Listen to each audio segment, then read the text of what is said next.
இந்த அம்மா யாருன்னு உங்களுக்கு தெரியுதா? இவங்க யாருன்னா, நம்ம 370 rupees பிரியாணி விஷயம் பார்த்தோம் இல்லையா? அதில் சம்மந்தப்பட்ட ஒரு ஆள் தான் இவங்க. அந்த பையனை நம்ம எல்லாரும் ரிப்போர்ட் பண்ணோம். ஸோ இப்போ அந்த பையனை ஆளையே காணோம். இந்த அம்மாவுக்கு திடீர்னு அந்த ஷோ முடிச்சுட்டு வந்தோடனே 2 lakh சப்ஸ்கிரைபர்ஸ் ஃபாலோவர்ஸ் இன்க்ரீஸ் ஆயிருக்காங்க இன்ஸ்டாகிராமில். ஏன்னா இவங்க அவ்வளோ முக்கியமான ஒரு கருத்தை பேசியிருக்காங்க அந்த ஷோவில். அவங்க என்ன பேசியிருக்காங்கன்னா, இவங்க ஒரு டாக்டர். ஸோ இவங்களுக்கு போஸ்ட்மார்ட்டம்க்கு வரக்கூடிய அந்த பிரேதங்களை பார்த்து கேவலமாக வல்கராக கமெண்ட் பண்ணியிருக்காங்க.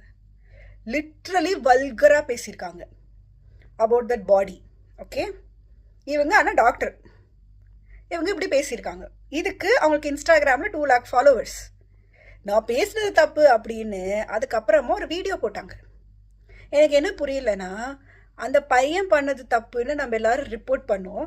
இப்போ அந்த பையனுக்கு வேலை இல்லை, அவன் சோஷியல் மீடியாவில் எதுவும் பெருசாக இருந்த மாதிரி தெரியல, எதுவும் இல்லை. ஆனால் இந்த அம்மாவை சப்போர்ட் பண்ணி ஃபாலோவர்ஸ் ஏற்றி விட்டுட்டு இருக்காங்க. I am really worried. எனக்கு நம்ம எல்லாருக்கும் தெரியும், ஒரு டாக்டர் பண்ணக்கூடிய வேலையே இது கிடையாது, கேவலமான ஒரு வேலையை பண்ணியிருக்காங்க அவங்கன்னு.